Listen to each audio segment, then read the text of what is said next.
friend of mine in Murtais in real life called Holly Morpath Burns, I think that's coming up okay on the webcam, wrote a book called What If?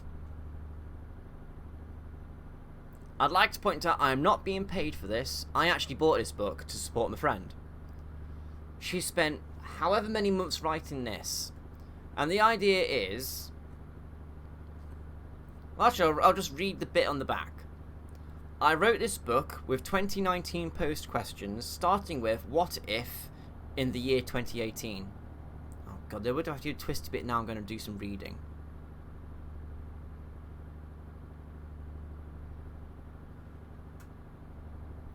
And there would have to be a slow moving car pull out in front of us, wouldn't there?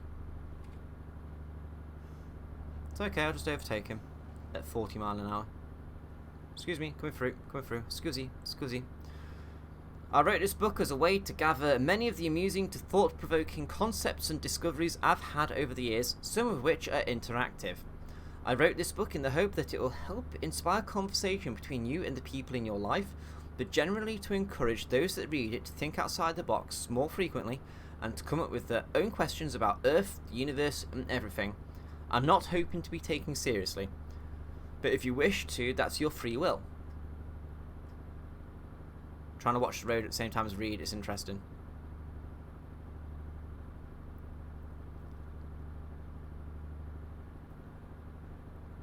I'm hoping you enjoy the read and that there is at least one question you have not yet considered.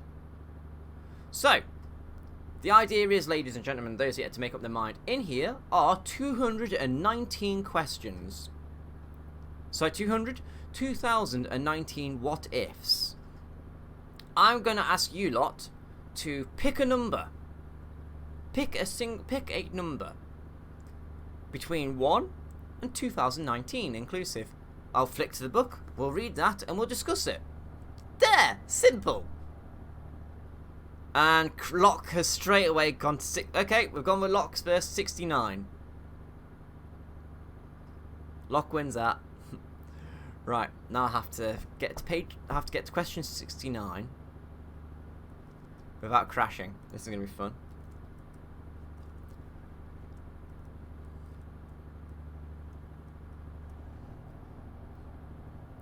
You immature twat, Locke. How did I know? How did I fucking know? Right, here we are. Question number 69. I got a pencil so I can tick it off so I can tell people we've done this already. Fuck off.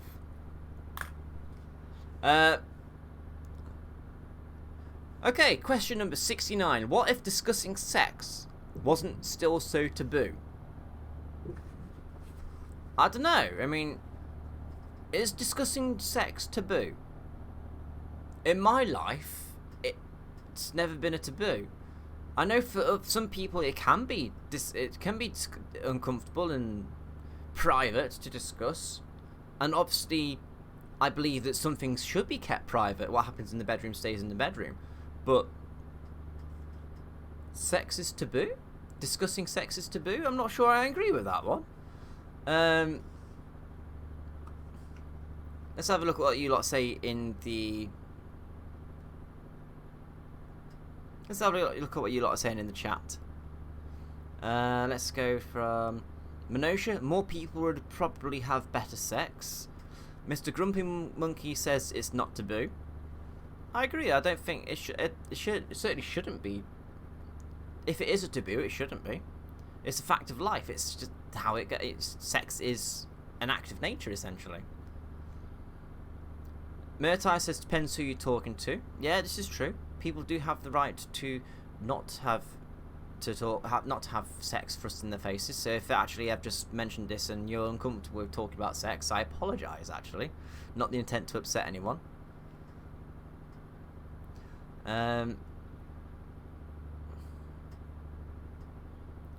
Ricky did have a really big paragraph in chat. Either that's been lost or ignored. I'm not sure, Joe. Sorry, mate. Chris says not in Sweden, it's not. Minosha says, okay, but what about when sex hurts, when sex isn't possible? Minosha has a good point there. There's more to sex than the obvious act of sticking a dick in a vagina or body part to body part, depending on which way you swing. There are other sides to sex. For example, I have myself joked many times about myself and Myrtai don't have sex very often because she's disabled.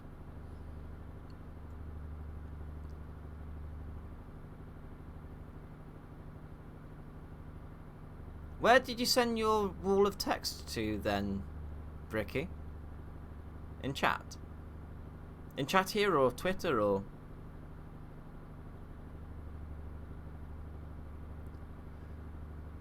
Back to the chat though. Grumpy Monkey says, ignore the North American definitions.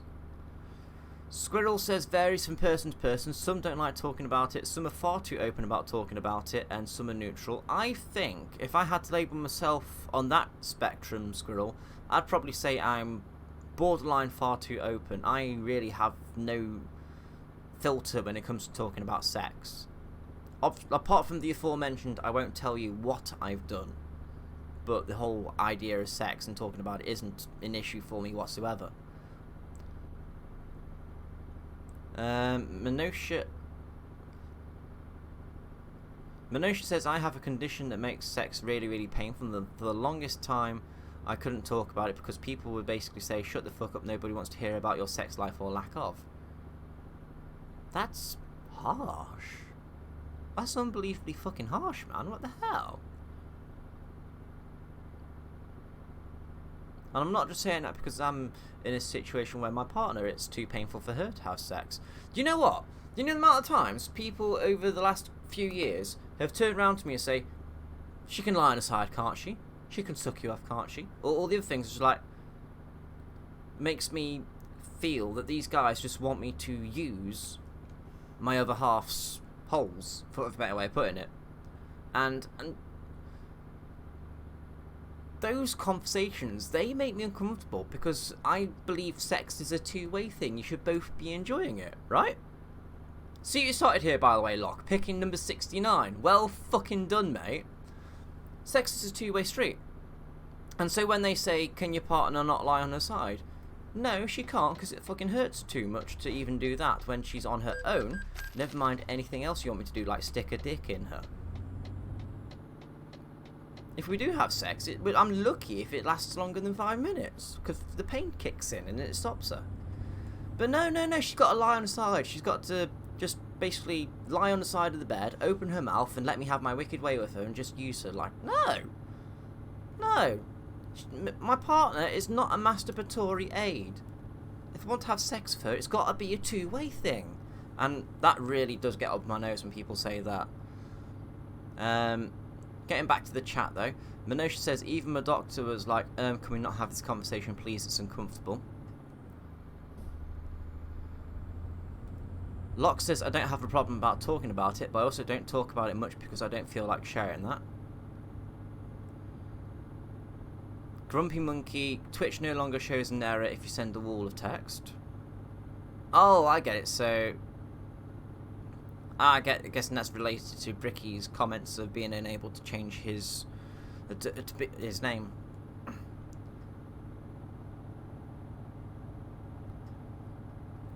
Minosha says, or like, people have told my husband he should leave because he can't take it to Pound Town in front of... What? Did people say that in front of you?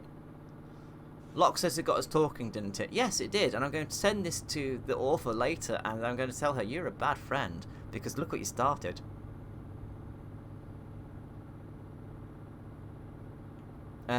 Bricky says, I really want to change my name now, but I don't want to make a new Twitch account because I've got 50 followers on this account. But I was thinking if I made a new account, but talk to people on it for now, and then when I get my PC, I can start doing lots of streaming and start from afresh. Whatever works for you at the end of the day, Bricky. If you want to do that, then your friends and fans will follow you wherever you go. I learnt that one the hard way. I think hard way is a harsh way of putting it. But at the same time, if my friends were to turn around to me and say, yeah, this system is treating me like shit because of the way it operates, I'm going to go somewhere else. Could you, if you want to carry on watching me, please watch me here. I would follow them.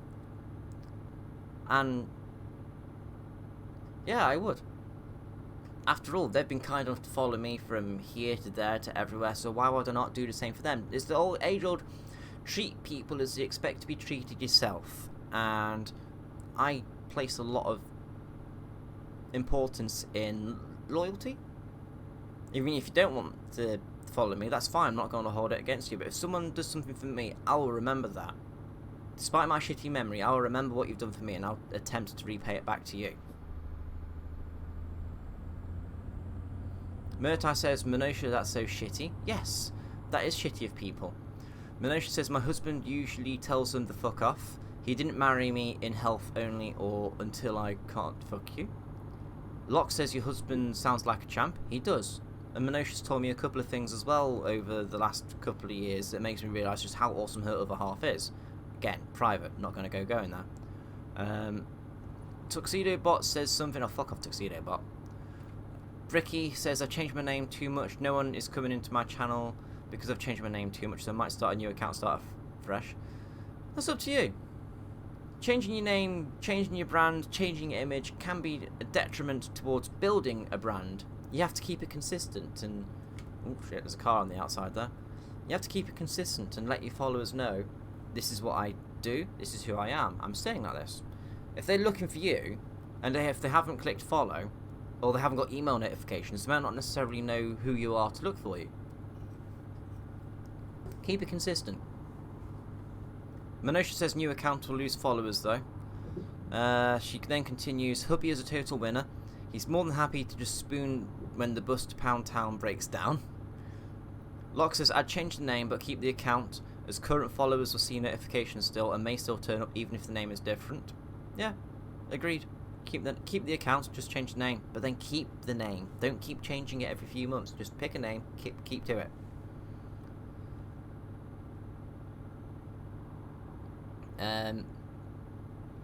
Minosha says the loyal people will, but some won't, so it won't be a big loss. Yeah.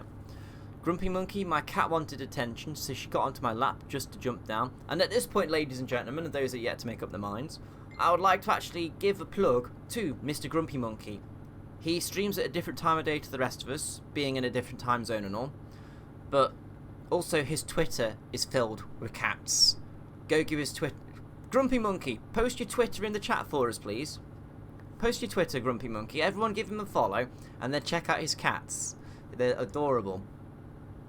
I do like his cat posts. Do it. Don't pull faces. Do it. Oh, he wants us to get into this lane. Okay.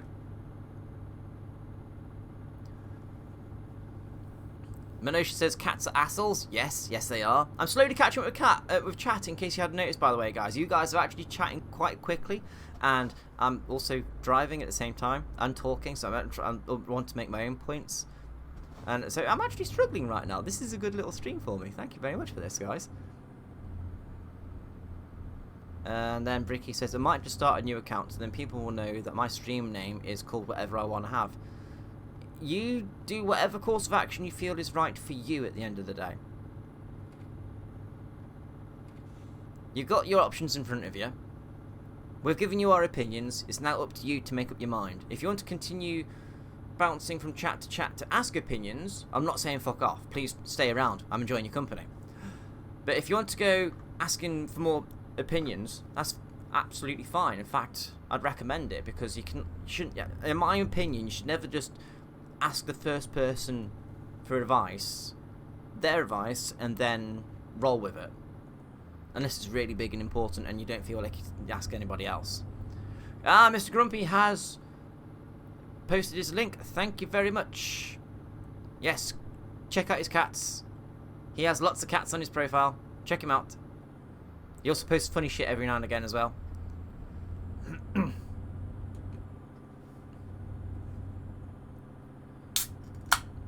So, are we done with the sex chat, by the way? Was that a bit too strong for the first question? I suspect that might have been a bit strong. Are we all done with the sex?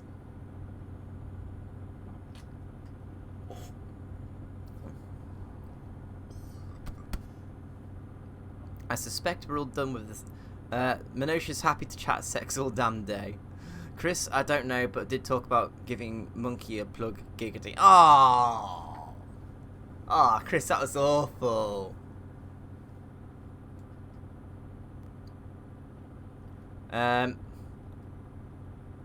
Grumpy Monkey, it was 69. Yes, it was 69. Just, Locke says to get the deep combos out of the way first. Minosha says it's a fascinating topic and obviously one to hold close to my chest. And Mr. Grumpy Monkey, his co-worker has never had sex courtesy of his religion. Fair enough, each their own, not going to hold it against them. So it's fun when the other co-worker and I get to talk about it being one of the best things on earth. Is it? Is sex really one of the best things on earth? Don't get me wrong, sex is good, but there's more to life. I certainly don't think it's the best thing on earth. I know I have not had the wrong sex. I have had some great sex over the years.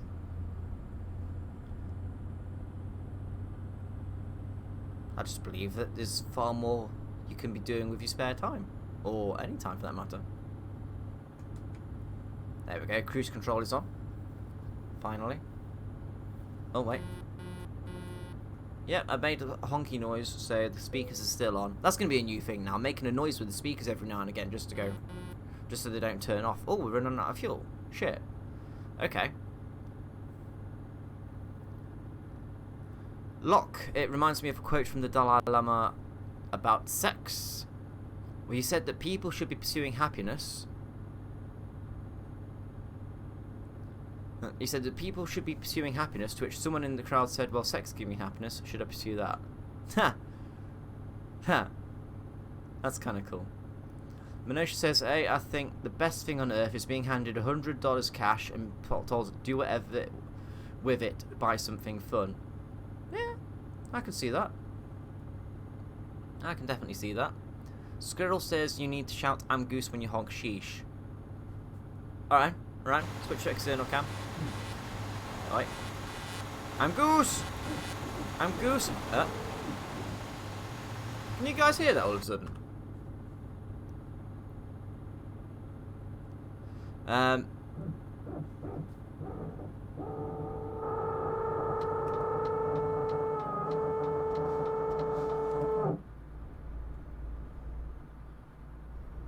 Please tell me that's not just me.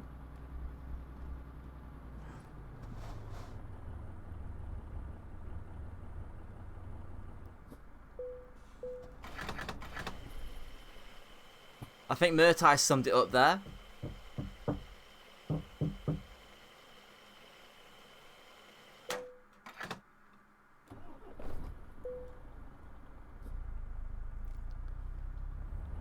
Let's just say power tools and put it with Murtai said, and we'll leave it at that, shall we?